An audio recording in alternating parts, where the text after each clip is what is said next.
దేశంలో ఎక్కడా లేని సంక్షేమ పథకాలు ఒక్క తెలంగాణలో మాత్రమే అమలవుతున్నాయని మానవీయ కోణంలో చేపట్టిన కార్యక్రమాల్లో గొప్ప పథకం కళ్యాణ లక్ష్మి అని మంత్రి కొప్పుల ఈశ్వర్ కొనియాడారు. జగిత్యాల జిల్లా ధర్మపురిలో ఆయన 116 మంది లబ్దిదారులకు చెక్కులను అందించారు.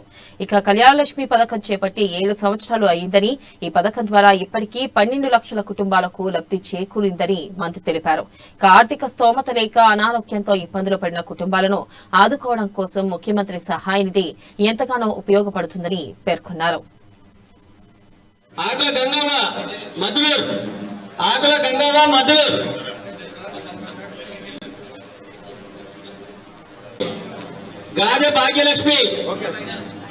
ఇవి రెండు కూడా ఒక మానవీయ కోణంతో అమలు చేస్తున్నటువంటి కళ్యాణ లక్ష్మికి సంబంధించి మన ముఖ్యమంత్రి గారు పేదింట్లో ఆడపిల్ల పెళ్లి జరిగి వాళ్ళకు ఉన్నటువంటి ఆర్థిక సమస్యలను దృష్టిలో ఉంచుకొని ఆ సమయంలో ప్రభుత్వ సహాయం కనుక ఇచ్చినట్టయితే బాగుంటుందనే ఉద్దేశంతో ఈ కళ్యాణ లక్ష్మి కార్యక్రమాన్ని మొదలుపెట్టి దాదాపు ఇప్పుడు 7వ సంవత్సరం.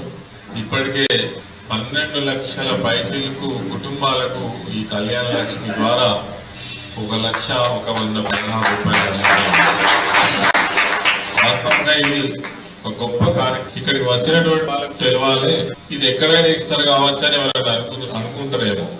ఎక్కడ దేశమంతా తిరిగి చూసినా గానీ ఎక్కడ కూడా ఇవ్వరు. ఒక్క తెలంగాణ రాష్ట్రంలో మాత్రమే అందిస్తున్నటువంటి కార్యక్రమం మొదలు మీకు తెలియాలి.